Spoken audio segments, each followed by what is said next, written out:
Son propre père la chasse du village à cause de sa grossesse. Mais 15 ans plus tard, son retour choque tout le monde. Le sac frappa le sol dans un bruit sec. Devant tout le village rassemblé, le père d'Aminata pointa la sortie de la concession sans même la regarder. Les femmes cessèrent de parler, les enfants se figèrent. Le vent soulevait la poussière, comme pour emporter ce moment. Aminata resta immobile, une main sur son ventre. Les regards pesaient plus que des insultes. Sa mère pleurait en silence, incapable d'intervenir. Et dans ce silence lourd, la décision était déjà prise. Elle n'était plus la bienvenue. Personne, ce soir-là, n'imaginait que cette humiliation allait devenir l'histoire la plus marquante du village. Mais avant de commencer, ça me ferait plaisir de savoir depuis quelle ville vous suivez cette histoire et il est quelle heure chez vous en ce moment. Tout avait commencé quelques mois plus tôt. Aminata était une fille respectueuse, discrète, toujours présente pour sa famille. Elle aidait sa mère, évitait les conflits et rêvait simplement d'une vie paisible. Mais derrière cette apparence calme, elle portait un secret, une relation cachée, née dans l'ombre, avec un homme qui lui avait promis le mariage, avant de disparaître dès qu'il a appris la vérité. Au début, elle espérait encore. Elle pensait qu'il reviendrait. Elle se répétait ses mots, ses promesses. Mais les jours passaient et le silence devenait une réponse. Puis son corps a changé. Les murmures ont commencé doucement, presque invisibles. Un regard ici, une remarque là, jusqu'au jour où tout est devenu évident. Dans un village où chaque geste est observé, rien ne reste caché longtemps. Quand la nouvelle est arrivée à sa famille, ce n'était plus une affaire privée, c'était une honte publique. Son père, un homme respecté, n'a pas cherché à comprendre. Pour lui, l'honneur passait avant tout, et une fille enceinte sans mari ne pouvait rester sous son toit. Le soir du rejet, Aminata avait déjà compris ce qui l'attendait. Mais aucune préparation ne pouvait atténuer la douleur de ce moment. Être jugée, rejetée, effacée, devant ceux qui l'avaient vue grandir. Quand elle ramassa son sac, ses mains tremblaient. Elle regarda une dernière fois sa mère, espérant un geste, un mot. Mais il n'y eut que des larmes. Alors, au lieu de s'effondrer, quelque chose changea en elle. Elle leva les yeux vers son père, puis vers le village entier. Sa voix était basse, mais claire. Elle ne supplia pas. Elle ne se justifia pas. Elle laissa simplement une promesse suspendue dans l'air. Puis elle tourna le dos. Ce départ ressemblait à une fin. Mais en réalité, c'était le début d'un long chemin. Un chemin de douleur, de solitude et d'une transformation que personne n'aurait cru possible. Car parfois, ceux qu'on chasse deviennent ceux que le destin élève. Et ce village allait un jour s'en souvenir. La nuit avala lentement la silhouette d'Aminata. Le village disparut derrière elle, comme si sa vie d'avant n'avait jamais existé. Devant elle, il n'y avait que l'inconnu, et le poids de son ventre qui lui rappelait à chaque pas qu'elle ne pouvait plus reculer. Les premiers jours furent les plus durs. La faim, la fatigue, le regard des autres. En ville, personne ne la connaissait, mais personne ne voulait d'elle non plus. Une fille enceinte, seule, sans argent, attirait plus de méfiance que de compassion. Elle trouva refuge dans un coin de marché, dormant sur des cartons, protégée seulement par son courage. Chaque matin, elle se levait avec une seule idée, survivre. Elle lavait des assiettes, portait des charges, acceptait les petits travaux que d'autres refusaient. Mais même là, certains profitaient de sa faiblesse. Des promesses de travail qui se transformaient en pièges, des sourires qui cachaient de mauvaises intentions. Plus d'une fois, elle pensa abandonner. Pas seulement le combat, mais tout.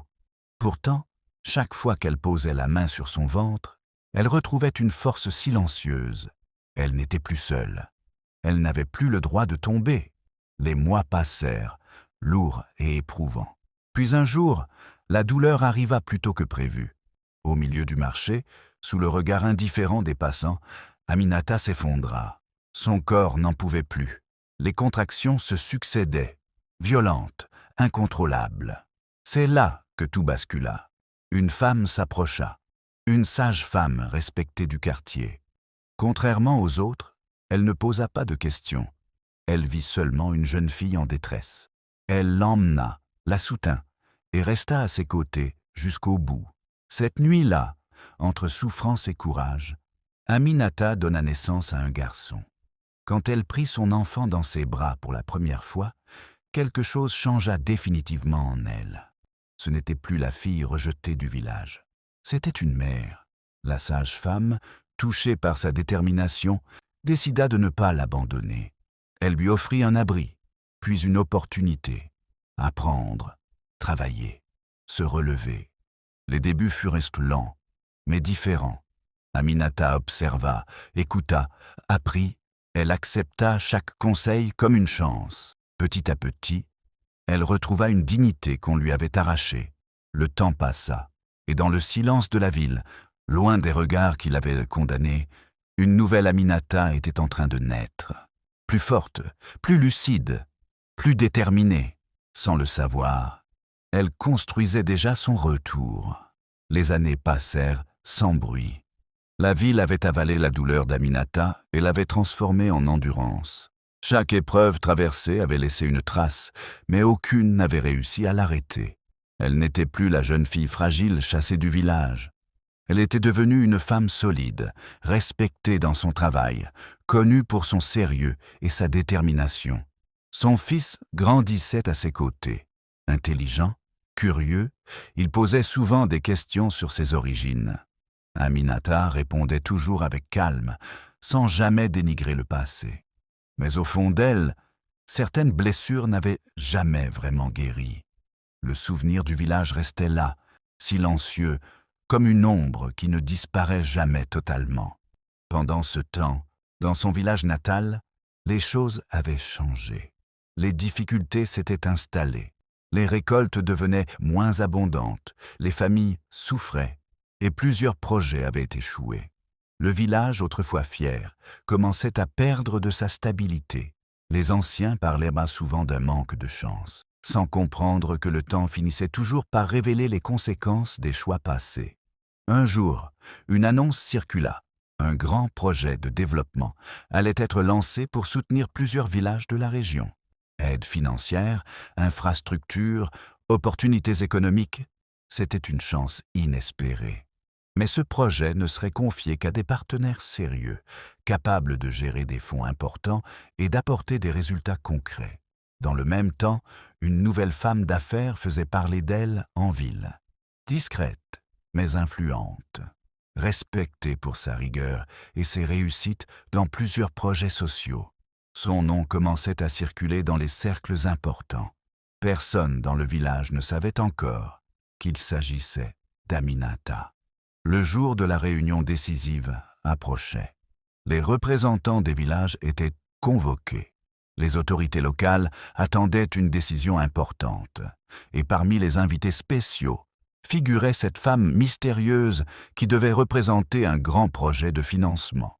Quand le moment arriva, une tension particulière remplit la salle. Les regards étaient de tourner vers la porte. Puis elle entra, silencieuse, élégante, assurée. Aminata, mais personne ne la reconnut immédiatement. Son regard balaya la salle sans émotion visible. Pourtant, derrière ce calme, il y avait des années de souvenirs, de douleur et de silence. Les anciens du village étaient présents, son père aussi. Ils ne savaient pas encore que le passé qu'ils avaient enterré venait de revenir, non pas pour demander, mais pour décider. Et ce jour-là, tout allait commencer à basculer. La salle était plongée dans un silence lourd. Les représentants des villages attendaient les décisions finales du projet de développement. Aminata restait debout, calme, les mains croisées devant elle. Son regard ne tremblait pas. Pourtant, face à elle, il y avait des visages qu'elle n'avait jamais oubliés. Son père était là, vieilli, plus fragile, mais toujours fier en apparence. Il la regardait sans comprendre pourquoi cette femme lui semblait familière. Les anciens du village chuchotaient entre eux, sentant une tension étrange dans l'air. Puis vint le moment où son nom fut prononcé. Aminata fut présentée comme la principale coordinatrice du projet, celle qui allait décider des villages retenus et des conditions d'aide. Un murmure parcourut la salle. Une femme si jeune, si influente. Personne ne s'y attendait. Mais elle ne regardait qu'une seule direction. Le village, celui qui l'avait rejetée. Un silence total s'installa quand elle prit la parole. Sa voix était posée, ferme, mais chargée d'une histoire que personne ne connaissait entièrement. Elle parla du développement, des responsabilités et des conditions nécessaires pour transformer une communauté. Chaque mot tombait comme une décision irréversible. Puis elle s'arrêta. Ses yeux se posèrent lentement sur son père. Le temps sembla se figer. Dans ce regard, tout revint. La porte fermée, les cris silencieux, le sac jeté au sol, la honte imposée devant tous. Le père comprit avant même qu'elle ne parle. Et quand Aminata révéla son identité, un choc traversa la salle. Certains baissèrent les yeux, d'autres restèrent figés. Le village tout entier, représenté dans cette pièce, semblait revivre le moment où il l'avait rejetée. Son père trembla légèrement. Pour la première fois, il n'avait plus de mots. Mais Aminata ne cria pas. Elle ne se vengea pas avec colère. Sa force était ailleurs. Elle annonça que le village ne serait pas abandonné, mais qu'il devait changer. Changer ses mentalités, ses jugements, ses habitudes. Aucune aide ne serait donnée sans engagement réel pour la dignité humaine. Un silence encore plus profond suivit ces paroles. Le fils d'Aminata, assis non loin, observait tout sans comprendre entièrement, mais ressentant l'importance du moment. Puis vint le second choc. Ce même enfant fut présenté comme une partie essentielle du projet éducatif et social qu'elle allait financer dans la région.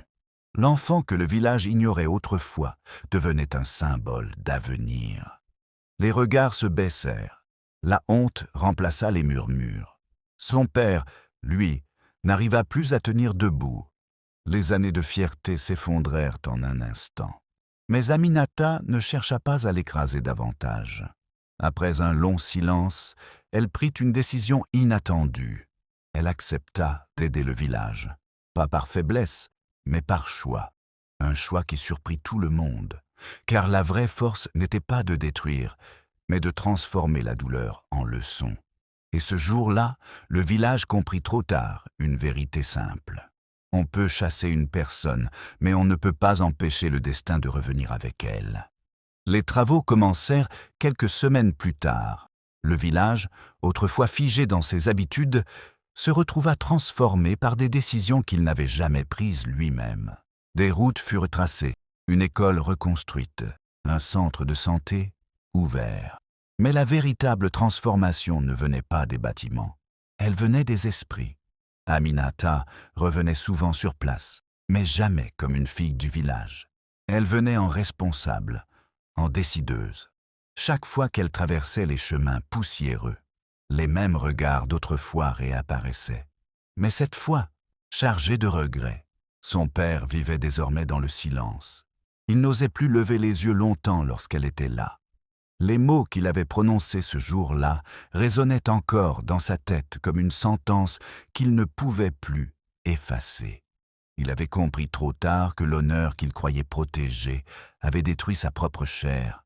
Un jour, alors que le chantier avançait, Aminata s'arrêta devant la vieille maison familiale, celle-là même où tout avait commencé. La cour était plus calme qu'avant. Le temps avait effacé une partie de la colère du village, mais pas les souvenirs. Son père sortit lentement. Il ne parla pas tout de suite. Il regardait le sol, incapable de soutenir son regard.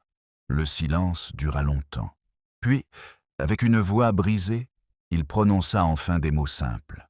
Pas des excuses parfaites, pas un discours, juste la vérité d'un homme qui avait compris son erreur trop tard. Aminata l'écouta sans interrompre. Son visage restait calme. Elle n'avait plus la figue de jadis en elle. Elle avait déjà traversé trop de douleurs pour chercher la vengeance. Après un long moment, elle répondit. Elle ne dit pas qu'elle oubliait. Elle ne dit pas que tout était effacé. Mais elle rappela une chose essentielle. Personne ne devait être détruit à cause d'un jugement précipité. Puis elle se retourna, et avant de partir, elle laissa une décision finale. Le village continuerait d'être soutenu, mais désormais, chaque famille devait protéger ses enfants, au lieu de les condamner. Le fils d'Aminata courait dans la cour, libre, symbole d'un avenir différent. Ce même enfant qui aurait pu être rejeté devenait la preuve vivante que la vie ne se résume pas aux erreurs des adultes. Le village changea peu à peu, lentement, douloureusement, mais réellement. Et Aminata, elle, ne resta pas prisonnière du passé. Elle repartit vers la ville, sans bruit, sans vengeance, sans orgueil inutile, seulement avec une vérité simple. La douleur peut briser une vie, mais elle peut aussi construire une force que personne ne peut arrêter. Et dans ce village, on ne raconta plus seulement l'histoire d'une fille chassée. On raconta l'histoire d'une femme qui est revenue, non pas pour détruire, mais pour montrer que le respect d'un être humain vaut plus que l'honneur mal compris d'une famille. Cette histoire nous rappelle une vérité simple. Les décisions prises sous la colère peuvent marquer toute une vie, mais aussi que la douleur peut devenir une force quand on refuse d'abandonner. Dis-moi en commentaire, est-ce que tu penses qu'Aminata a bien fait de pardonner à la fin, ou elle aurait dû se venger? Si cette histoire t'a touché, laisse un like. Abonne-toi pour d'autres histoires africaines puissantes et inspirantes. Et partage la vidéo à quelqu'un qui a besoin de cette leçon aujourd'hui. À très bientôt pour une nouvelle histoire.